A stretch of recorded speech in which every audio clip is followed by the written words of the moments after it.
മറ്റൊരു പ്രധാനപ്പെട്ട വാർത്തയിലേക്ക് പോകുമ്പോൾ ചിക്കമംഗളൂരിൽ കാണാതായ 15-കാരി ശ്രീനന്ദിയുടെ മൃതദേഹം കണ്ടെത്തി. 1500 അടി താഴ്ചയിലായിരുന്നു മൃതദേഹം. 4 ദിവസം മുൻപ് വിനോദയാത്രയ്ക്കിടെയാണ് ശ്രീനന്ദിയെ കാണാതായത്.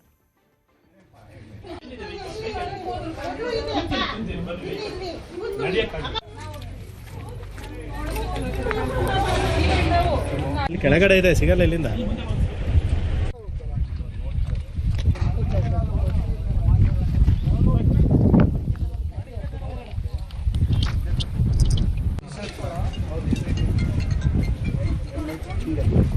ಸೈಡ್ ಸ್ಟ್ರಿಪ್ಸ್ ನೋಡಿ, ಕ್ಲಾರಿಟಿ ಇದರಲ್ಲಿ ವಿಷನ್ ಸೈಡ್. ಅಯ್ಯೋ കുട്ടി കിടക്കുക.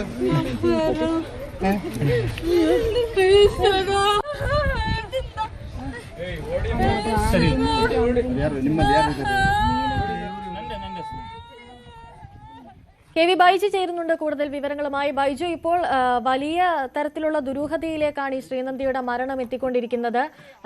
കുട്ടിയുടെ വല്യച്ഛന്റെ പ്രതികരണത്തിൽ നിന്ന് മനസ്സിലാക്കാൻ സാധിക്കുന്നത് മൃതദേഹത്തിന് അത്ര ദിവസത്തെ പഴക്കമൊന്നുമില്ല. കാണാതായിട്ട് 4 ദിവസമായിരിക്കുന്നു. ആ 4 ദിവസത്തെ പഴക്കം മൃതദേഹത്തിനില്ല. അതുപോലെ തന്നെ ഇവർ നേരത്തെ ഇറങ്ങി പരിശോധിച്ചിരുന്ന ഇടത്താണ് ഇപ്പോൾ മൃതദേഹം കണ്ടെത്താൻ സാധിച്ചത് എന്നുള്ളതൊക്കെയാണ് കുടുംബം വ്യക്തമാക്കുന്നത്. നിലവിലിപ്പോൾ അവിടുത്തെ പരിശോധന ഏത് രീതിയിലൊക്കെയാണ് പുരോഗമിക്കുന്നത്?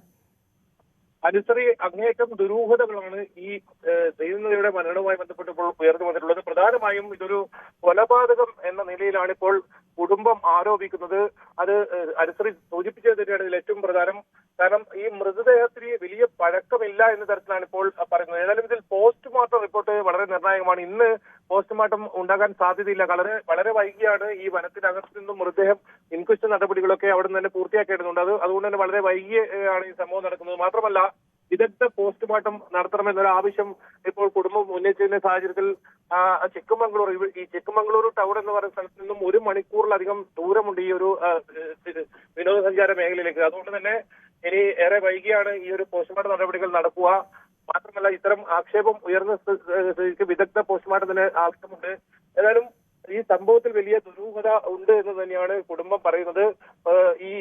ഇപ്പോൾ മൃതദേഹം കണ്ടെത്തിയ ആ സ്ഥലത്ത് നേരത്തെയൊക്കെ പരിശോധന നടത്തിയിരുന്നു. പക്ഷേ അങ്ങനെ ഒരു സൂചന പോലും കിട്ടിയിരുന്നില്ല. വലിയ തോതിൽ ഫയർഫോഴ്സും അതുപോലെ തന്നെ വനം വകുപ്പും 10ഓളം പേരാണ് ഇപ്പോൾ ഇവിടെ തങ്ങി ഈ സംഘത്തിനോടൊപ്പം വന്ന് 40 പേരായിരുന്നു ഈ സംഘത്തിലുണ്ടായിരുന്നത്. അതിൽ 10ഓളം പേർ ഇപ്പോഴും ഇവിടെ തന്നെ തങ്ങുന്നുണ്ട്. ഈ സംഭവം നടന്ന ചൊവ്വാഴ്ച വൈകിട്ട് മുതൽ ഇവിടെ തന്നെ ഉണ്ട്. അപ്പൊ അവരെല്ലാം ചേർന്ന് നാട്ടുകാരുടെ സഹായത്തോടെ തെരച്ചിൽ നടത്തിയിരുന്നു.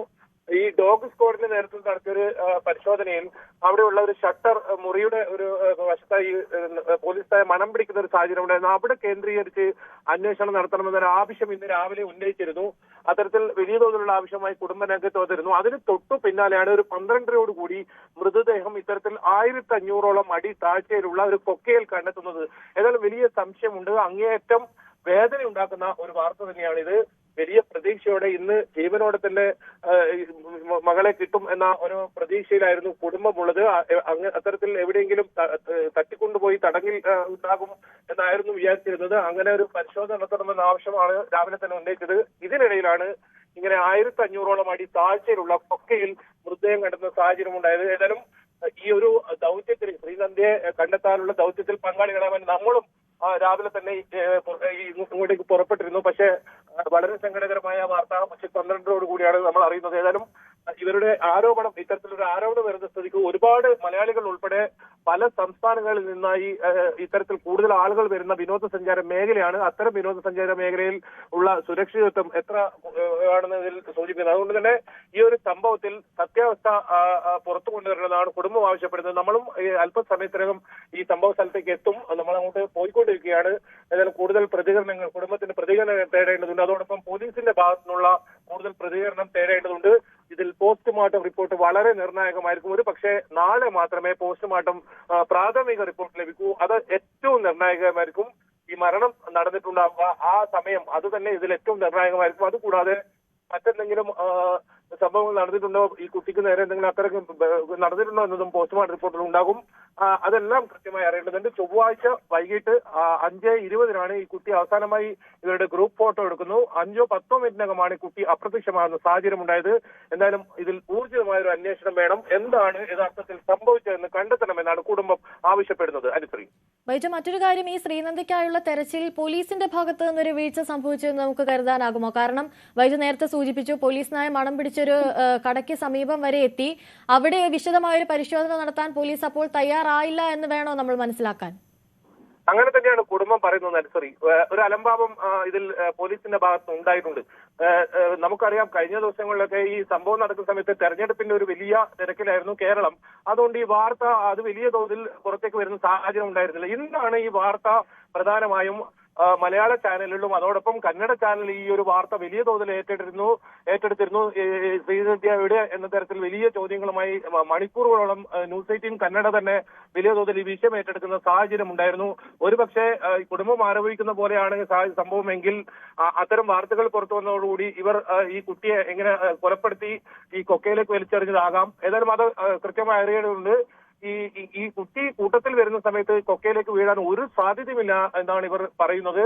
ഇവരെല്ലാം ഒരുമിച്ചാണ് വന്നുകൊണ്ടിരുന്നത്. ആ സമയത്ത് ഇങ്ങനെ ഒറ്റപ്പെട്ട് ഈ ഒരു സ്ഥലത്തേക്ക് ഇങ്ങനെ വീഴാൻ ഒരു സാധ്യതയുമില്ല എന്നാണ് പറയുന്നത്. എന്തായാലും ഇത് സംബന്ധിച്ച് കൃത്യമായ കാര്യങ്ങൾ അറിയേണ്ടതുണ്ട്. കാരണം വലിയ ആശങ്കയാണ്. മലയാളികൾ ഉൾപ്പെടെ, പ്രത്യേകിച്ച് ഇപ്പോൾ വേനലവധി ഒക്കെ ഉള്ള സമയമാണ്. ഒരുപാട് ആളുകൾ ഈ ഒരു പ്രദേശത്തേക്ക് ഇത്തരത്തിൽ വിനോദസഞ്ചാരത്തിനായി എത്തുന്ന മേഖലയാണ്. ഈ ഒരു സഹായത്തിനായി 10 കിലോമീറ്റർ അകലെയാണ് ഒരു പോലീസ് എയ്ഡ് പോസ്റ്റ് പോലും ഉള്ളത്. അത് അരമണിക്കൂറെങ്കിലും സഞ്ചരിച്ചാൽ മാത്രമേ സഹായത്തിന് പോലീസിന് എത്താൻ കഴിയൂ എന്ന സാഹചര്യമാണ്. ഏതായാലും അലംഭാവം പോലീസിന്റെ ഭാഗത്ത് ഉണ്ടായിട്ടുണ്ട്. കുടുംബം പറഞ്ഞപ്പോഴാണ് ഇത്തരത്തിൽ കട നടത്തുന്ന ആൾക്കാരെ ചോദ്യം ചെയ്യണം, അവരെ വിശദമായി ചോദ്യം ചെയ്യാൻ തന്റെ മകൾ അവിടെ ഉണ്ടാവുമെന്ന് കുടുംബം പറഞ്ഞിരുന്നു, ഈ പിതാവ് പറഞ്ഞിരുന്നു. അതിനെ തുടർന്നാണ് ഇന്ന് രാവിലെ അത്തരത്തിലുള്ള നീക്കങ്ങൾ പോലീസ് മൃതദേഹം ഒക്കെ. ശരി ബൈജു, തുടരുക. ഇപ്പോൾ ഈ സംഭവത്തിൽ VK ശ്രീകണ്ഠൻ MP പ്രതികരണം കൂടി വന്നിട്ടുണ്ട്, അതിലേക്ക് കൂടി പോകാം. കഴിഞ്ഞ ദിവസം കടമ്പഴിപ്പുറത്ത് നിന്നും ടൂർ പോയ ഫാമിലിയിൽപ്പെട്ട ശ്രീനന്ദ എന്ന പെൺകുട്ടി 3-4 ദിവസമായിട്ട് കാണാതായി അന്വേഷണം തുടരുകയായിരുന്നു.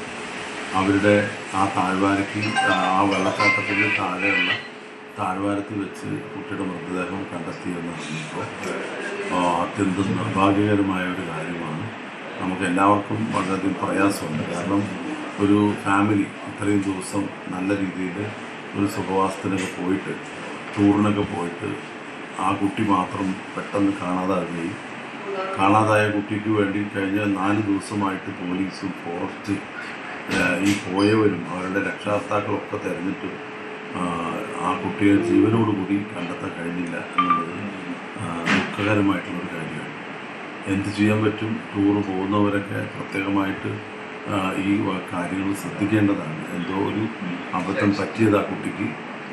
ഇനി മറ്റൊന്നും ചെയ്യാനില്ല. കുട്ടിയുടെ മൃതദേഹം എത്രയും പെട്ടെന്ന് പോലീസ് നടപടികളൊക്കെ നടത്തി നാട്ടിലേക്ക് കൊണ്ടുവരിക എന്നുള്ളതാണ് പ്രധാനപ്പെട്ട കാര്യം. കർണാടക ആഭ്യന്തര വകുപ്പുമായി ബന്ധപ്പെട്ട് എത്രയും പെട്ടെന്ന് ആ നടപടിക്രമങ്ങൾ പൂർത്തിയാക്കി മൃതദേഹം നാട്ടിലെത്തിക്കാനുള്ള ആവശ്യമായ നടപടി സ്വീകരിക്കുന്നത്. ഏറെ വേദനാജനകമായൊരു വാർത്തയാണ് പുറത്തു വന്നത്. എങ്ങനെയെങ്കിലും ശ്രീനന്ദ രക്ഷപ്പെടും, അവർ ജീവനോടെ തിരികെ കിട്ടുമെന്നുള്ളൊരു പ്രതീക്ഷയാണ് നമുക്കൊക്കെ ഉണ്ടായിരുന്നത്. ആ പ്രതീക്ഷ ഇപ്പോൾ അസ്തമിച്ചിരിക്കുകയാണ്.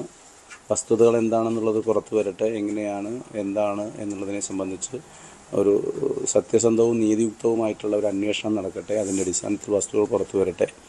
അപ്പോൾ ഇതിൽ കേരള പോലീസിൻ്റെയൊക്കെ ഭാഗത്തുനിന്ന് നമ്മുടെ പാലക്കാട് SP ഉൾപ്പെടെയുള്ളവർ ഈ കാര്യത്തിലെല്ലാം ഒരു പ്രത്യേകമായി താല്പര്യമെടുക്കുകയും സർക്കാരിൻ്റെ മാർഗനിർദ്ദേശം അനുസരിച്ച് അവിടെ കേരള പോലീസ് ഉൾപ്പെടെ അവിടെ പോവുകയും കാര്യങ്ങൾ നമുക്ക് ഒരു വഴിത്തിരിവിലേക്ക് മാറുകയും ചെയ്തിട്ടുണ്ട്. കുട്ടിയെ കാണാനില്ല എന്ന പരാതിയിൽ ഇങ്ങനെ ഒരു വിഷമകരമായൊരു സ്ഥിതിയിലേക്ക് എത്തുമെന്ന് പ്രതീക്ഷിച്ചതല്ല. കണ്ടെത്താൻ കഴിയുമെന്നുള്ള ആത്മവിശ്വാസമാണ് ഉണ്ടായിരുന്നത്. അത് നഷ്ടപ്പെട്ടു എന്നുള്ളത് ഏറെ പ്രയാസകരമാണ്. തുടർന്നുള്ള കാര്യങ്ങളിൽ കുടുംബാംഗങ്ങളുടെ, രക്ഷിതാക്കളുടെയൊക്കെ അവരുടെ ആശങ്കകൾ ഉൾപ്പെടെ ദൂരീകരിക്കപ്പെടേണ്ടതുണ്ട്. വസ്തുത പുറത്തു വരട്ടെ. കുട്ടിയുടെ പോസ്റ്റ്മോർട്ടം ഉൾപ്പെടെ ശരിയായ നിലയിൽ നടക്കട്ടെ. അതിനുശേഷം ആ കാര്യങ്ങളെ സംബന്ധിച്ച് നമുക്ക് കൃത്യമായി മനസ്സിലാക്കുകയും അതിൻ്റെ അടിസ്ഥാനത്തിൽ പ്രതികരിക്കുകയും ചെയ്യാമെന്നുള്ളതാണ് സൂചിപ്പിക്കാനുള്ളത്. ആവശ്യമായിട്ടുള്ള എല്ലാ പിന്തുണയും കേരള പോലീസിൻ്റെയും ഇപ്പോൾ സർക്കാർ എന്ന നിലയിൽ സാധ്യമായ നിലയിലുള്ള എല്ലാ സഹായവും ഈ കാര്യത്തിൽ സത്യസന്ധമായി അന്വേഷണം നടത്തി മുന്നോട്ട് പോകാനുള്ള മുൻകൈ ഉണ്ടാവും. ഇക്കാര്യം കൂടി ബന്ധപ്പെട്ട മുഖ്യമന്ത്രി ഉൾപ്പെടെയുള്ളവരുടെ ശ്രദ്ധയിൽ എത്തിക്കുകയും ചെയ്യും. അല്ല, അതിനെ സംബന്ധിച്ച് എനിക്ക് പ്രതികരിക്കാൻ കഴിയുന്നൊരു സാഹചര്യമില്ല ഇപ്പോൾ. കാരണം എല്ലാവർക്കും അറിയുന്നത് പോലെ തെരഞ്ഞെടുപ്പിൻ്റെ ഒരു കോഡ് ഓഫ് കോണ്ടക്ട് നിലനിൽക്കുന്ന സമയമാണ്. ഏതെല്ലാം കാര്യത്തിൽ സർക്കാരിന് ഏതളവ് വരെ ചെയ്യാൻ പറ്റും എന്ന കാര്യത്തിലൊക്കെ ഒരു കുറച്ചുകൂടി ഒരു വ്യക്തത വരുത്തേണ്ടതുണ്ട്. അതിലെന്തെങ്കിലും പ്രതികരിച്ചു പോകുന്നത് അത് തെറ്റായൊരു പ്രതികരണമായി പോകുമെന്നുള്ളത് കൊണ്ട് ഞാനിപ്പോൾ അതിനെ സംബന്ധിച്ച് അങ്ങനെ പ്രതികരിക്കുന്നില്ല.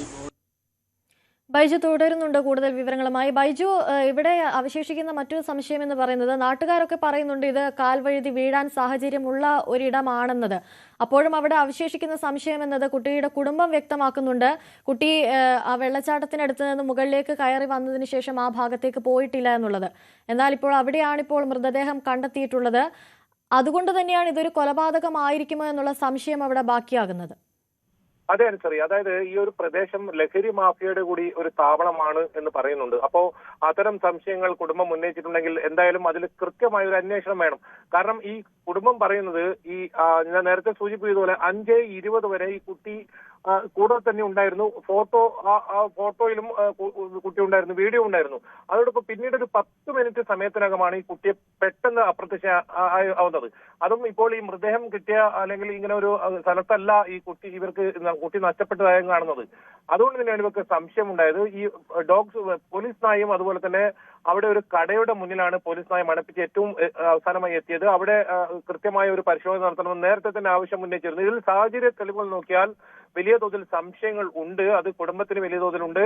അത് പരാതിയായി പോലീസിൽ നൽകിയിട്ടുമുണ്ട്. എന്തായാലും വിശദമായ ഒരു അന്വേഷണം നടത്തി ഇത് ഇത്തരത്തിലുള്ള കൊലപാതകമാണോ അതല്ല അങ്ങനെ അബദ്ധത്തിൽ കാൽവഴുതി വീണതാണെങ്കിൽ അത് പോസ്റ്റ്മോർട്ടം റിപ്പോർട്ടിൽ പല കാര്യങ്ങളും സൂചനകളും അതിലുണ്ടാകും, കൃത്യമായി മനസ്സിലാക്കാൻ സാധിക്കും. അതിൽ ഏറ്റവും നിർണായകമാകുക ഇനി പോസ്റ്റ്മോർട്ടം റിപ്പോർട്ട് തന്നെ. ഇന്ന് പോസ്റ്റ്മോർട്ടം നടക്കാൻ സാധ്യതയില്ല എന്നാണ് മനസ്സിലാക്കാൻ സാധിക്കുന്നത്. കാരണം അത്രത്തോളം താഴ്ചയിലാണ് ഈ ഒരു മൃതദേഹം ഉണ്ടായത്. അത് എടുക്കാൻ തന്നെ വളരെ സമയമെടുത്തു. മാത്രമല്ല ഇൻക്വസ്റ്റ് നടപടികൾ ആ സംഭവ സ്ഥലത്ത് തന്നെ പൂർത്തിയാക്കേണ്ടതുണ്ട്. അത്തരം നടപടിക്രമങ്ങൾ ഒരു 1.5 മണിക്കൂറെങ്കിലും എടുക്കുന്ന നടപടിക്രമങ്ങളാണ്. അതുകൊണ്ട് തന്നെ ഇനി വൈകുന്നത് കൊണ്ട് ഇന്ന് പോസ്റ്റ്മോർട്ടം ഉണ്ടാകാൻ സാധ്യതയില്ല. അഥവാ ഇന്ന് പോസ്റ്റ്മോർട്ടത്തിന് തയ്യാറായാലും ഇതിന്റെ ഒരു പ്രാഥമിക റിപ്പോർട്ട് നമുക്ക് നാളെ മാത്രമേ ലഭിക്കൂ. അപ്പോൾ മാത്രമേ നമുക്കൊരു ആദ്യമായി എന്താണെന്ന് ഒരു സ്ഥിരീകരണത്തിലേക്ക് എത്താൻ പറ്റും.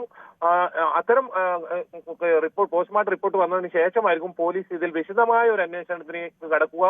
ഏതായാലും ജീവനോടെ ഉണ്ടാകും എന്നൊരു പ്രതീക്ഷ രാവിലെ ഉണ്ടായിരുന്നു. അതാണ് കുടുംബം നമ്മോടും പങ്കുവച്ചത്. അത്തരത്തിൽ അവരുടെ പ്രതികരണം രാവിലെ ലഭ്യമായിരുന്നു. പിന്നീടാണ് ഇങ്ങനെ ഇത്തരത്തിൽ 1500ഓളം അടി താഴ്ചയുള്ള കൊക്കയിൽ ശ്രീനന്ദയെ മരിച്ച നിലയിൽ കണ്ടെത്തുന്നത്. ഏതായാലും എന്താണ് സംഭവിച്ചത് ശ്രീനന്ദയ്ക്ക് എന്ന കാര്യത്തിൽ ഒരു വ്യക്തത ഇപ്പോഴും വന്നിട്ടില്ല. ദുരൂഹത കുടുംബം ആരോപിക്കുന്നുമുണ്ട്. പോലീസും ഇതിൽ ഒരു സ്ഥിരീകരണം ഇതുവരെ നൽകിയിട്ടുമില്ല. അനുശ്രീ, ബൈജു, ഇപ്പോൾ അന്വേഷണം ഏത് രീതിയിലാണ് അവിടെ പുരോഗമിക്കുന്നത്? ഈ കടയുടമയെ ചോദ്യം ചെയ്യുന്നത് അടക്കമുള്ള നീക്കങ്ങളിലേക്ക് പോലീസ് കടന്നിട്ടുണ്ട്. അതുപോലെ തന്നെ കുറച്ചു മുൻപ് പുറത്തു വന്ന വിവരമായിരുന്നു ഈ ശ്രീനന്ദയെ കാണാതായി ഒരു 10 മിനിറ്റിനുള്ളിൽ ആ ഗ്രൗണ്ടിൽ നിന്നും ചില വാഹനങ്ങൾ അമിത വേഗത്തിൽ എടുത്തുകൊണ്ട് പോകുന്ന ഒരു സാഹചര്യം ഉണ്ടായിരുന്നു എന്നത്. ആ വാഹനങ്ങൾ കണ്ടെത്തുന്നതിലേക്കോ അത്തരത്തിൽ എന്തെങ്കിലും നീക്കങ്ങളിലേക്ക് പോലീസ് കടന്നിട്ടുണ്ടോ? പോലീസ് സമാന്തരമായി തന്നെ പോലീസ് ഇതിൽ അന്വേഷണം നടത്തുന്നുണ്ടെന്നാണ് നമുക്ക് വിവരം ലഭിക്കുന്നത്. പ്രത്യേകിച്ച് ഈ കുടുംബം വല്ലാത്തൊരു മാനസിക ഇപ്പോൾ കടന്നു പോകുന്നത്. അവർക്ക് കൂടുതൽ ഈ കാര്യത്തിൽ പ്രതികരിക്കാൻ പോലും കഴിയാത്ത ഒരു സാഹചര്യം. 60 മണിക്കൂറിലധികമായി ഇവർ ഒരു സന്തോഷമായ ഒരു ഉല്ലാസ യാത്രയ്ക്ക് വന്ന് അങ്ങനെ മകളെ നഷ്ടപ്പെടുന്നു. 10ാം ക്ലാസ് പരീക്ഷ കഴിഞ്ഞു. അതിന്റെ വലിയ സന്തോഷത്തിൽ അങ്ങനെ ഒരു അവധിക്കാലം ആഘോഷിക്കാനായി എത്തിയ ഒരു സംഘമാണ്. 40ഓളം പേരുണ്ടായിരുന്നു. എല്ലാം കുടുംബക്കാരാണ്, അവരുടെ ബന്ധുക്കളാണ്. അച്ഛനും അമ്മയും ഒക്കെയുള്ള ഒരുമിച്ചാണ് ഇത്തരത്തിലുള്ള യാത്ര. അത്രത്തോളം സന്തോഷകരമായ ഒരു യാത്ര. അത് ഇങ്ങനെ പരിവസാനിക്കുമെന്ന് ഒരിക്കലും പ്രതീക്ഷിച്ചില്ല. മകളെ ജീവനോടെ തന്നെ തിരിച്ചു കിട്ടുമെന്നായിരുന്നു ഇന്ന് രാവിലെ വരെ അവർക്ക് വലിയ പ്രതീക്ഷ ഉണ്ടായിരുന്നത്. ഏതായാലും പോലീസിന്റെ അന്വേഷണം ആ രീതിയിൽ നടക്കുന്നുണ്ട്. CCTV ദൃശ്യങ്ങൾ കൂടുതലായി ശേഖരിക്കുന്നുണ്ട്. ആ പ്രദേശത്തെ എല്ലാം നേരത്തെ താഴ്വാരത്തിലുള്ള CCTV പരിശോധിച്ചപ്പോൾ അങ്ങോട്ടൊന്നും ശ്രീനന്ദ പോകുന്നതോ അത്തരം ദൃശ്യങ്ങളൊന്നും ശ്രദ്ധയിൽപ്പെട്ടിരുന്നില്ല. പക്ഷേ ഇങ്ങനെ വാഹനങ്ങൾ അമിത വേഗതയിൽ പോകുന്നതായി ശ്രദ്ധയിൽപ്പെട്ടിട്ടുണ്ട്. പക്ഷേ അത് ഈ സംഭവവുമായി എന്തെങ്കിലും ബന്ധമുണ്ടോ, അങ്ങനെ ഏതെങ്കിലും സംഭവം നടന്നിട്ടുണ്ടോ എന്ന കാര്യത്തിൽ പോലീസിൽ നിന്നും നമുക്ക് ഔദ്യോഗികമായ ഒരു വിവരം ലഭിച്ചിട്ടില്ല. ഏതായാലും ഇതിൽ ഇത് ഒരു കൊലപാതകമാകാം എന്ന രീതിയിലാണ് കുടുംബം പറയുന്നത്. അവർ അതിൽ പല സംശയങ്ങളും നേരത്തെ സൂചിപ്പിച്ചതുപോലെ പല സംശയങ്ങളും അത് ഇതിൽ വ്യക്തമാക്കുന്നുമുണ്ട്. ഏതായാലും പോലീസ് അന്വേഷണത്തിൽ ഇത് കൂടുതൽ കണ്ടെത്തേണ്ടതുണ്ട്. അത്തരം അന്വേഷണം നടത്തണം. സംസ്ഥാന സർക്കാരിന്റെ ഭാഗത്തുനിന്ന്, അതായത് കേരള സർക്കാരിന്റെ ഭാഗത്തും ഇടപെടൽ ഉണ്ടാകണമെന്നാണ് 4 കുടുംബം ദിവസം പറയുന്നത്. മുൻപായിരുന്നു ശ്രീനന്ദയെ കാണാതാകുന്നത്. ഇന്ന് ഉച്ചയോടെയാണ് ഏകദേശം 1500ഓളം അടി താഴ്ചയിൽ നിന്നും ശ്രീനന്ദയുടെ മൃതദേഹം ചിക്മംഗ്ലൂരുവിൽ നിന്ന് കണ്ടെത്തുന്നത്. വലിയ തരത്തിലുള്ള ദുരൂഹതയാണ് ഇപ്പോൾ ആ മരണത്തിന്റെ ഭാഗമായി ഉയർന്നു വരുന്നത്. KV ബൈജു ആണ് കൂടുതൽ വിവരങ്ങൾ നൽകിയത്. ഒരിടവേളയാണ്, ഇടവേളയ്ക്ക് ശേഷം മടങ്ങി. കൂടുതൽ വാർത്തകൾക്ക് news 18 Keralam YouTube channel subscribe ചെയ്യുക.